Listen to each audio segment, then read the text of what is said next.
Mrs. Labby? Here. Mr. Post? Here. Mr. Deeds? Here. Mr. Fury? Mr. Barr? Thank you. Are there any presentations? There are none. Items for discussion. Council, you have anything you want to discuss? Not me. Okay. Pending legislation, ordinance 88, 2020. Point of order. We Audience participation. do have Okay, I'm audience sorry. participation. Do we have any audience participation? We do. Mr. Thews?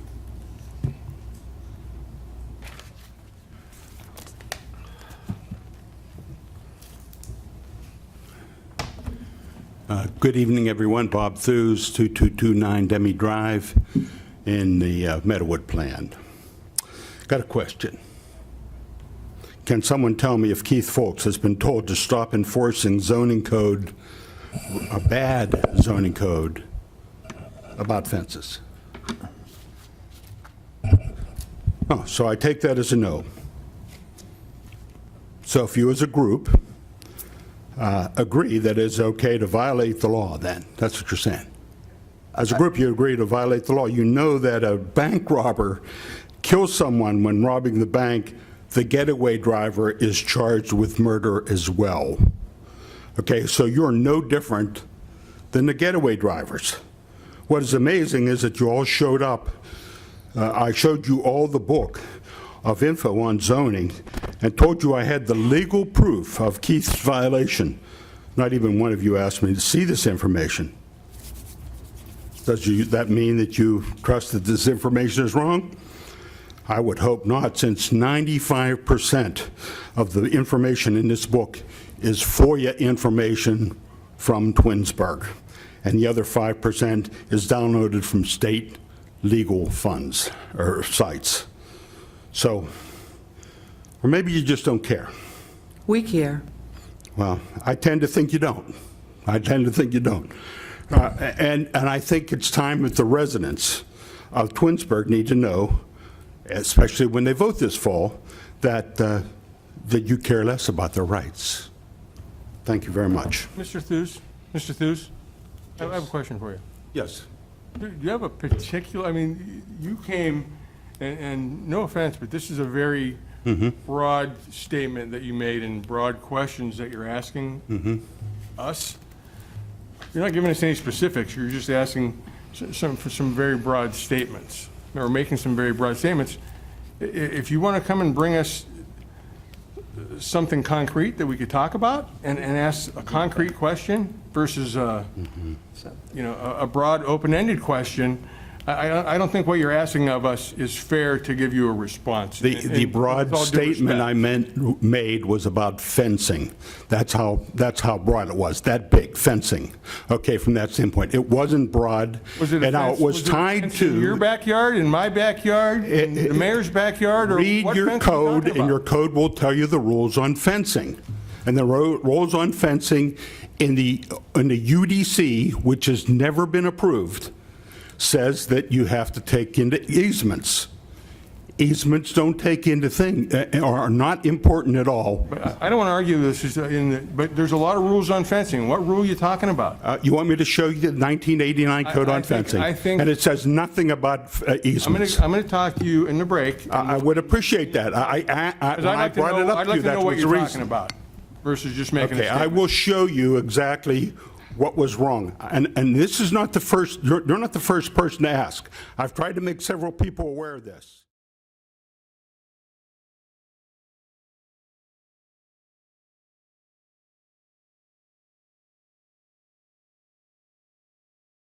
It's 7:10, we're going to reconvene. Okay. Mrs. Walker. Yes, sir. In response to Mr. Thews, I know he's not here right now, but I know he will be able to watch the video. I actually did have an opportunity after the last meeting when Mr. Thews came up and had a specific question about fences. Mr. Vazana, were you able to look into that and glean any information about Mr. Thews' question, not only tonight, but in our previous conversation? Yeah, I was, Mr. Bell, and I will say with the caveat, I'm not going to speak to the broad brush accusations of the entire zoning code and so forth. I'm going to speak to actually what Bob called me to talk about, which was limited to a specific fence installation on Demi Drive and where it was located, which I believe he had referenced in his first comments to this council. So I took a look into the matter, and Bob raised some zoning-related concerns. And ultimately, I listened to what he said, talked to him. We had a good conversation for an extended period of time. And then I talked to Keith and took a look into the situation. And I don't believe the situation is a zoning matter. From what I've been able to piece together, the individual was told that they had to be X amount of feet off the rear property line, which was the equivalent amount of feet of a easement area that was in the same area. So for example, I believe it was a 15-foot utility easement that ran along the back of the property where the individual wanted to put up a rear fence. And Keith, when he received the permit, he said, you can't put it along the rear property line because you don't have the right to put it in an easement area. It's not a zoning matter, a specific section about it, the zoning code. While our zoning codes and our past zoning codes, to reference our previous zoning codes, mention easements, specifically in subdivision development. The matter that is before the city recently on Demi Drive was pretty simple. It was, sir, I understand that you believe other fences have been put in this same easement, but that doesn't mean that I'm going to go ahead and let you put in an easement that has been granted to the utility companies as part of the original plat of the subdivision. You can put it on the easement, but not in the easement. And at that, as far as Keith and I were able to uncover, it's kind of been left as is it fair to say a settled issue, Keith? The property owner is, I believe, moving forward with the fence at the 15 feet setback off the rear line to accommodate the 15-foot easement that's in the same area. So just to recap, I personally don't believe it's a zoning issue, it's a property rights issue. When somebody has a easement over a portion of your property, you can't just put any structure you want in that easement area without that owner's permission. And at this point, we haven't received permission from, the various utility companies that have rights in that utility easement area. Thank you. Were you able to have that conversation with Mr. Thews? Sadly, I wasn't able to connect Okay. with him prior to tonight's meeting. Okay. I'd be happy to talk to him about it. Yeah, again on would the you do phone. me a favor and just send him, maybe put it in an email and CC me? Yeah, I can do that. Thank you very much. I Yeah. appreciate it. Okay. Thank you, Mrs. Walker.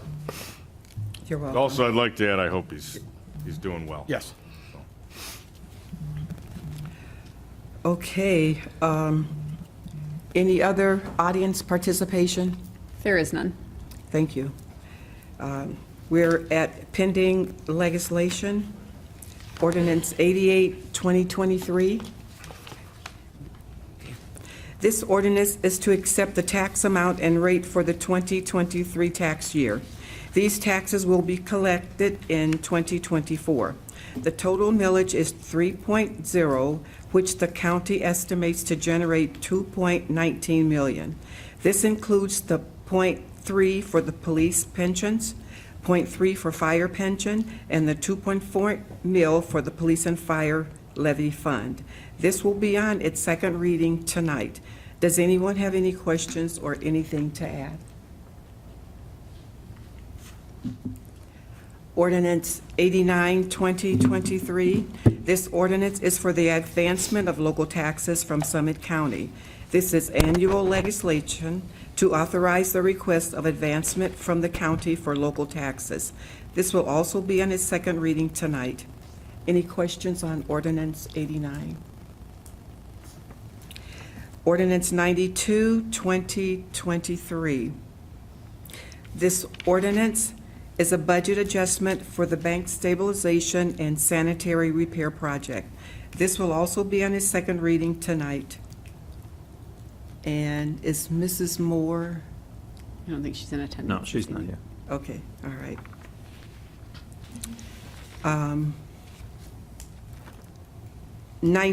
Ordinance 95, 2023. This ordinance is to amend Resolution 56, 2020 regarding the JEDI Committee. This will also be on its second reading tonight. Mr. Vazana, can you go over these changes, please? The proposed changes, Yes, 9523? yes. Yeah, happily. So the specific changes that are outlined here, and sorry, I'm pulling up the legislation so I don't miss anything. The composition of the JEDI would be the 7 city residents that were appointed jointly by the mayor and the council. That we would officially designate city's human resources department and the council, obviously, as a funding body to support the JEDI committee in achieving their goals. And then finally, that Section 3 in the ordinance makes it specifically clear that nothing in this ordinance here should be construed or relied or treated or even thought to impact the validity of any of our current resident appointees. And that's it. Okay. Doesn't it take the council down to 1? Uh, It also goes from 3 council members to 1 council Yes, member. it removes the mandatory collection of council members, the mayor, police, law director, from both, from being voting members. I don't know if I said it at the last meeting, but obviously doesn't mean that all of us won't participate from time to time as the needs dictate. But it removes council, police, mayor, law director from having a vote, and human resource director from having a vote in what the commission decides to do. So in other words, this is making this consistent with all of our other boards and commissions. I believe that's a wholly fair characterization. Right. All of the city's commissions are, at least to my knowledge, I shouldn't just say all of them, but to my knowledge, all of the city's commissions rely on a rather simple formula. The council and the administration posts for available openings to the citizens of the city. Thereafter, interviews or review of the resumes are held, and then those individuals are appointed, and they make up the sum total of the voting members that control what the committee will do and won't do within the creating purpose, or the original statement of purpose for the committee as it was created by this council. So yes, it would effectively create a JEDI commission that is wholly in line with all the other boards and commissions within the city as it relates to composition and, frankly, ownership over the board. Thank you, Mr. Vazana. Okay, thank you. Council, does anyone have any miscellaneous items? Oh, I'm I sorry. have something I wanted to Okay, mention all right, sorry about that. about the last ordinance. I was at last night's JEDI meeting, and it was very apparent to me that the members of the JEDI committee were not aware of any of these changes. And I don't have a problem with, tonight's reading, but I think before we make a vote on, we have a, third and final reading and pass a vote on this, or not, or, don't pass a vote, I think we need to make certain that the members of JEDI that want to come in and address the council and any other members of the administration have the ability to do that. They were a little surprised by the fact that there were changes being made to the committee, and I think it's only, we talk about being transparent, I think it's only fair to them that we give them the ability to come in and discuss this prior to making any vote. That's all, thank you. All right, thank you.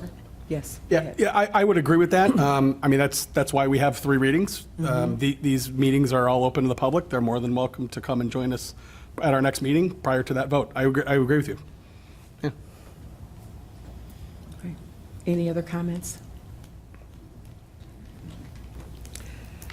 With that being said, I'm making a motion to enter into an executive session to discuss matters pursuant to Ohio Revised Code 121.22G for negotiations to prepare for conduct and review negotiations and bargaining sessions with public employees concerning their compensation and terms of their employment.